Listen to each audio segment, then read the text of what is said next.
After Jesus had finished instructing his 12 disciples, he went on from there to teach and preach in the towns of Galilee. When John, who was in prison, heard about the deeds of the Messiah, he sent his disciples to ask him, "Are you the one who is to come, or should we expect someone else?"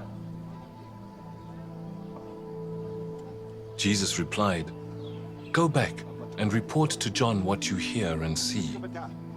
The blind receive sight, the lame walk, those who have leprosy are cleansed, the deaf hear, the dead are raised, and the good news is proclaimed to the poor. Blessed is anyone who does not stumble on account of me."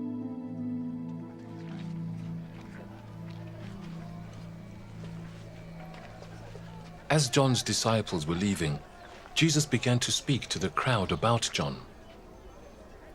"What did you go out into the wilderness to see? A reed swayed by the wind?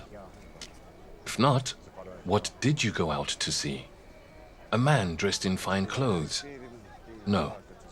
Those who wear fine clothes are in kings' palaces. Then what did you go out to see? A prophet? Yes, I tell you, and more than a prophet. This is the one about whom it is written, 'I will send my messenger ahead of you, who will prepare your way before you.' Truly I tell you, among those born of women there has not risen anyone greater than John the Baptist. Yet whoever is least in the kingdom of heaven is greater than he. From the days of John the Baptist until now, the kingdom of heaven has been subjected to violence, and violent people have been raiding it. For all the prophets and the law prophesied until John. And if you are willing to accept it, he is the Elijah who was to come. Whoever has ears, let them hear. To what can I compare this generation? They are like children sitting in the marketplaces and calling out to others. We played the pipe for you, and you did not dance.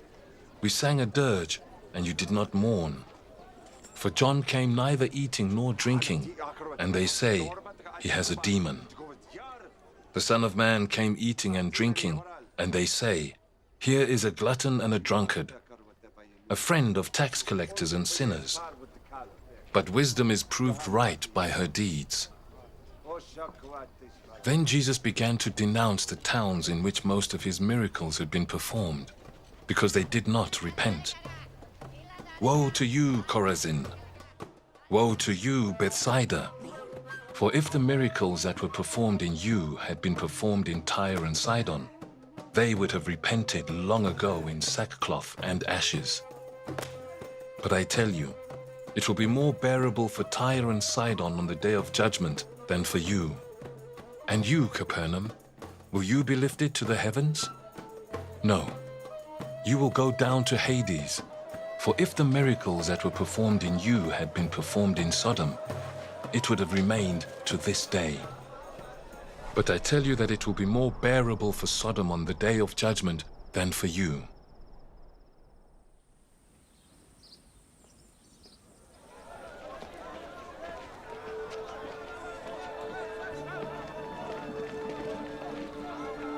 At that time, Jesus said, I praise you, Father, Lord of heaven and earth, because you have hidden these things from the wise and learned, and revealed them to little children.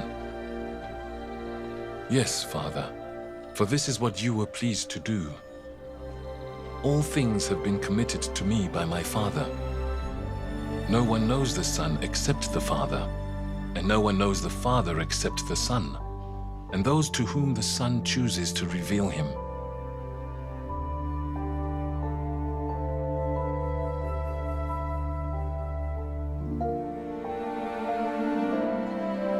Come to me, all you who are weary and burdened, and I will give you rest.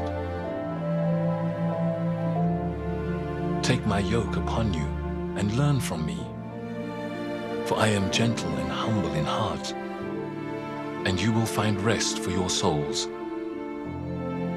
For my yoke is easy, and my burden is light.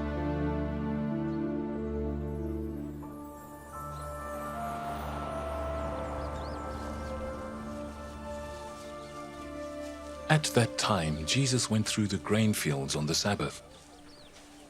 His disciples were hungry and began to pick some heads of grain and eat them. When the Pharisees saw this, they said to him, "Look, your disciples are doing what is unlawful on the Sabbath." He answered, "Haven't you read what David did when he and his companions were hungry? He entered the house of God, and he and his companions ate the consecrated bread, which was not lawful for them to do, but only for the priests. Or haven't you read in the law that the priests on Sabbath duty in the temple desecrate the Sabbath and yet are innocent? I tell you that something greater than the temple is here. If you had known what these words mean, 'I desire mercy, not sacrifice,' you would not have condemned the innocent. For the Son of Man is Lord of the Sabbath."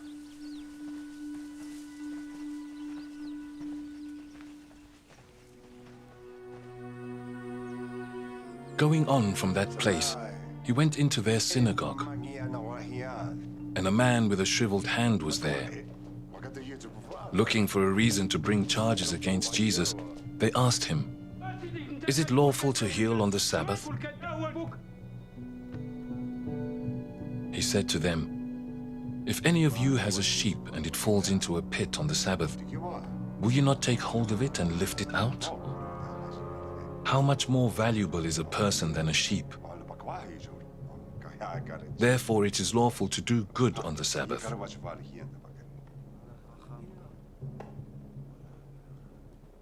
Then he said to the man, "Stretch out your hand." So he stretched it out, and it was completely restored, just as sound as the other. But the Pharisees went out and plotted how they might kill Jesus.